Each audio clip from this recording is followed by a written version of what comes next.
Salut à tous, je vous fais l'analyse des XY pour la semaine du 29 juin au 3 juillet 2026. Là on est dimanche, il est 21h20, vous voyez. Moi qu'est-ce que je vois en weekly? Après je pense que tout le monde doit voir la même chose, donc c'est pas si compliqué en réalité. Qu'est-ce que je vois en weekly? Je vois cette buy side là à aller chercher. Vous savez la buy side que j'avais annoncé il y a déjà 3 semaines à peu près sur la première vidéo. Vous voyez, en monthly, quand on regarde, on a ce fair value gap que je visais déjà depuis début juin, donc c'est au niveau de la buy side. Donc là on est en train d'arriver dedans, donc ce soit pas déconnant que cette semaine il y aille. Maintenant, maintenant attention, en weekly on a toujours un fair value gap ici qui a été laissé. Donc pour l'instant je suis aussi évidemment parce qu'on n'est pas très loin de la buy side, donc en weekly je suis aussi littéralement. Mais on n'est pas à l'abri de voir une bougie weekly comme ça. Vous voyez. Hop. On n'est vraiment pas à l'abri de voir une bougie weekly, juste prendre la liquidité pour ensuite venir combler ce FVG et ensuite potentiellement repartir ou alors peut-être chuter, tu vois. Mais pour l'instant, on n'est pas à l'abri de voir une bougie comme ça.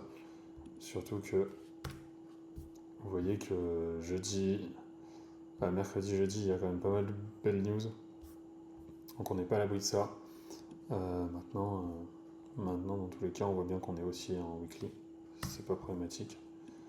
Donc jusqu'à vraiment la buy side. Ensuite, à voir à ce moment-là, parce qu'on va rentrer dans la buy side, on va rentrer aussi dans le fair value gap monthly, donc dans une belle zone de résistance. Donc il faudra voir à ce moment-là. Maintenant, en weekly, qu'est-ce que je vois. Hop, vous voyez, niveau de support ici. Ce niveau de support, je le trouve ultra pertinent, avec une prise de liquidité. Vous voyez.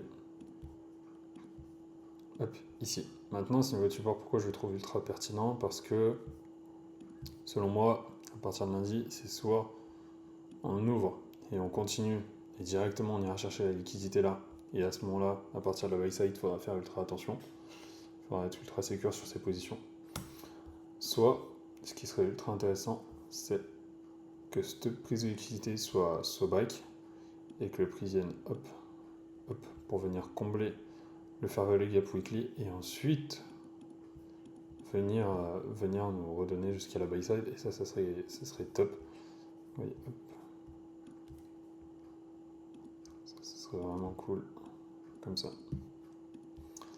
Maintenant, il y a peu de probable parce qu'il est très proche, mais à voir. Donc là, lundi, il va falloir attendre des confirmations. Au moins quand H4, vous voyez, qu'il soit sorti de cette zone-là. Donc ça va être le weekly pour l'instant, il est haussier, ça c'est sûr. Daily, il est haussier. Maintenant, le daily, il va être haussier uniquement si ce support tient bien. Il sert bien de support.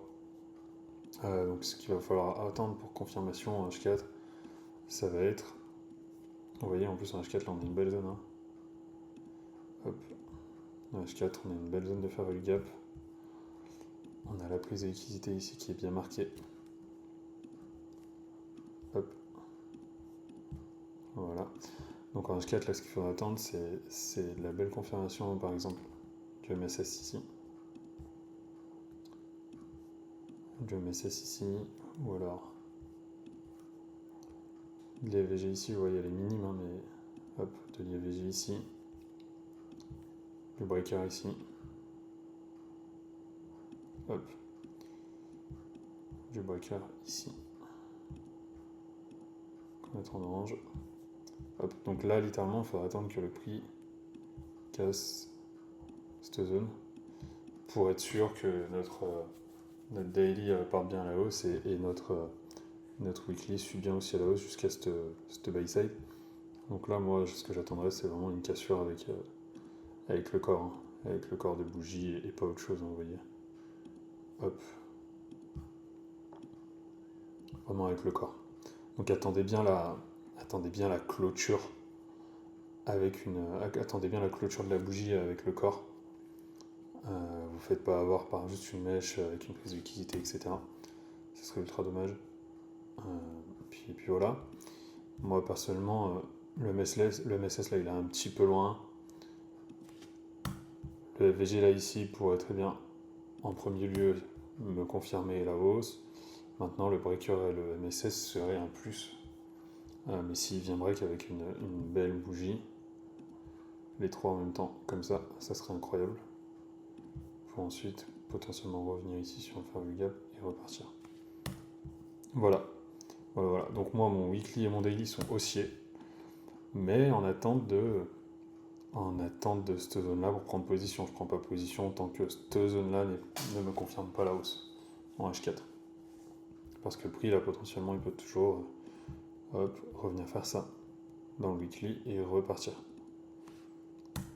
Donc là moi j'attends vraiment que cette belle zone rouge là soit cassée en H4 avant de partir à l'achat, ou alors si vraiment c'est cette zone là qui est cassée, je partirai à la baisse jusqu'au fair value gap weekly et ensuite arriver dans le fair value gap weekly je verrai ce que le marché me donne.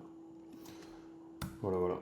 Attention, toutes les news là qu'il y a là, celle qui va être ultra importante, ça va être surtout celle-là pour celles qui trade le GBP USD.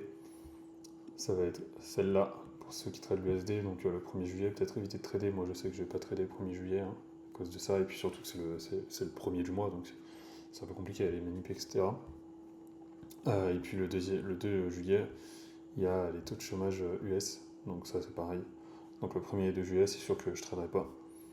Et puis voilà. Donc ce qui serait cool, c'est que lundi, là, ils viennent me casser ça correctement, et puis qu'ensuite j'aille chercher jusqu'à la buy side, et à ce moment-là, la buy side, je verrai ce que le prix fait.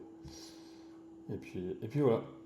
Voilà. Donc là, j'ai essayé de maximiser le truc, de bien détailler. Et puis voilà. Je vous souhaite à tous une bonne semaine. Et puis je vous dis à la semaine prochaine. Salut.